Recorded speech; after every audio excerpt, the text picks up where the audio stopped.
பாரம்பரியமிக்க திராவிட முன்னேற்ற கழக கட்சி தற்பொழுது ஐந்தாக உடைந்து நிற்கிறது.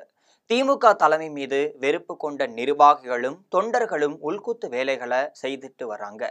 இது பற்றி பரபரப்பு பின்னணி செய்தியை வெளிச்சத்திற்கு கொண்டு வருகிறது உங்கள் ஜெம் தொலைக்காட்சி.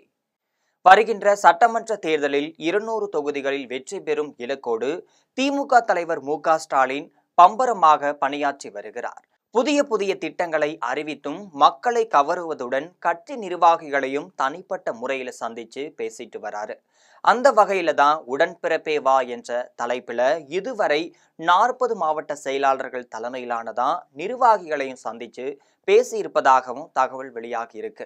இதற்கிடையே திமுக வேட்பாளர் தேர்வு உட்பட கட்சியின் முக்கிய பணிகளை கவனிப்பதற்காக துணை முதல்வர் உதயநிதி ஸ்டாலின், அமைச்சர்கள் கே.என். நேரு, ஏவா வேலு, தங்கம் தென்னரசு மற்றும் அமைப்பு செயலாளர் ஆர்.எஸ். பாரதி ஆகியோர் அடங்கிய குழு அமைக்கப்பட்டிருக்கு.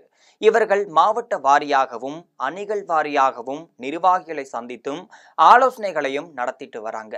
இந்த குழு சார்பில் பாத்தீங்கன்னா புதிய நிர்வாகிகள் நியமனம், மாவட்ட செயலாளர்கள் எண்ணிக்கை அதிகரிப்பு உட்பட பல்வேறு பரிந்துரைகளும் செய்யப்பட்டு வருது. இதன் அடிப்படையில தான் கட்சியில சில மாற்றங்களையும் திமுக மேலிடம் செஞ்சுட்டு வருது. மாநிலத்தை 8 மண்டலங்களாக பிரித்து 40க்கும் மேற்பட்ட தொகுதிகளில் நிர்வாகிகளுடன் திமுக தலைவரும் முதல்வருமான மு.க.ஸ்டாலின் அவர்கள் ஆலோசனையும் நடத்திட்டு வராரு. இதில் தொகுதி நிலவரம், உட்கட்சி பூசல்கள், தேர்தல் பொறுப்பாளர்கள் ஆதிக்கம், இளைஞரணி இடையூறுகள், நகராட்சி கவுன்சிலர்களின் தன்னிச்சையான செயல்பாடுகள் என பல்வேறு தரப்பட்ட புகார்களையும் மு.க.ஸ்டாலின் அவர்களிடம் நிர்வாகிகள் தெரிவித்துட்டு வராங்க.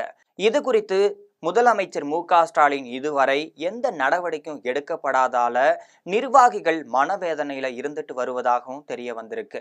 திமுகவை பொறுத்த வரையில பாத்தீங்கன்னா நிர்வாக வசதிக்காக 76 மாவட்ட செயலாளர்கள் இருந்துட்டு வராங்க. வழக்கமாக இந்த மாவட்ட செயலாளர்கள் தங்கள் பகுதியில் உள்ள பிரச்சனைகள் மற்றும் நிர்வாகிகளை நியமித்தல், வேட்பாளர்களை சிபாரிசு செய்தல் என அனைத்து வேலைகளையும் பார்த்துட்டு வந்தாங்க. ஆனால் இப்பொழுது மு.க.ஸ்டாலின் வகுத்து கொடுத்த திட்டத்தின் அடிப்படையில தான் ஒவ்வொரு மாவட்டத்திலுமே பொறுப்பு அமைச்சர்கள் நியமிக்கப்பட்டு இருக்கிறாங்க. அந்த வகையில தான் 234 தொகுதிகளுக்கும் பொறுப்பாளர்கள் நியமனம் செய்யப்பட்டிருக்காங்க. இது மட்டும் இல்லாம மாநிலத்தை 8 மண்டலங்களாக பிரித்து அதற்கு ஆர். ராசா, ஏவா வேலு, கனிமொழி உள்ளிட்ட பொறுப்பாளர்களும் நியமிக்கப்பட்டிருக்காங்க. தற்பொழுது ஒவ்வொரு மாவட்டமும் அந்தந்த மாவட்ட செயலாளரை தவிர பொறுப்பு அமைச்சர், தொகுதி பொறுப்பாளர், மண்டல பொறுப்பாளர் என 4 புதிய தலைவர்கள் நியமிக்கப்பட்டிருக்காங்க. பெரும்பாலான தொகுதிகளில் இவர்கள் ஒருவருக்கொருவர் இணக்கமாக இல்லாத சூழ்நிலையாக இருந்துட்டு வருது. இந்த நிலையில தான் ஒவ்வொரு மாவட்டமும் தற்போது 5 அணிகளாக பிரிந்து நிற்கின்றனர். இது தவிர உதயநிதி ஸ்டாலின் தலைமையிலான இளைஞரணி தனியாகவே செயல்பட்டு வருது. பல்வேறு வகையான பொறுப்பாளர்களை நியமித்து இருக்கக்கூடிய நிலையில் தொண்டர்கள் யார் வழியில் செல்வது என்ற குழப்பத்துல இருந்துட்டு வராங்க. இதற்கு முன்னதாக மாவட்ட வாரியாக கட்சி பிரச்சனைகளை அமைப்பு செயலாளராக இருக்கக்கூடிய ஆர்.எஸ். பாரதி, இணை செயலாளர் அன்பகம் கலை ஆகியோர் மட்டுமே கவனித்துட்டு வந்தாங்க. அவர்களுக்கு மாவட்ட செயலாளர்களுக்கும் நல்ல இணக்கம் இருந்து வந்ததாகவும் சொல்லப்படுது. தற்பொழுது புதிதாக நியமிக்கப்பட்ட 4 வகை பொறுப்பாளர்களுக்குமே மாவட்ட செயலாளர்களுக்குமே உடன்பாடு இல்லாமல் இருந்ததாகவும் சொல்லப்படுது. இது மட்டுமல்லாமல் கட்சி பிரச்சனைகளை பேச வேண்டும் என்றால் அவர்களுக்கு மு.க.ஸ்டாலின் 2 நிமிடம்தான் நேரம் தருகிறார். 2 நிமிடத்திலேயே என்ன பேசிவிட முடியும் என்ற கேள்வியும் எழுந்திருக்கு.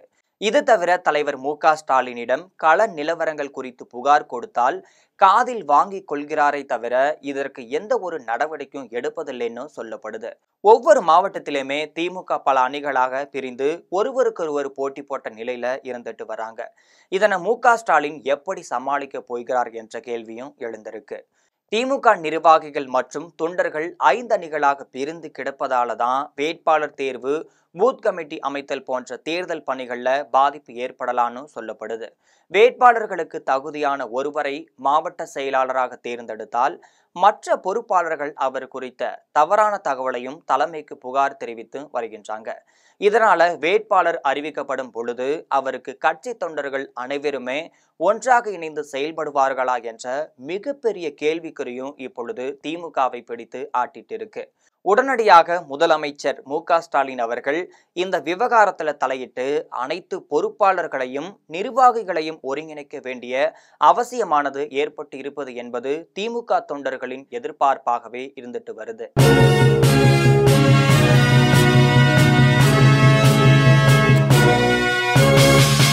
உடனுக்குடன் அப்டேட் தெரிந்து கொள்ள ஜெம் டிவி தமிழ் ஆப்பை இன்ஸ்டால் செய்யவும்.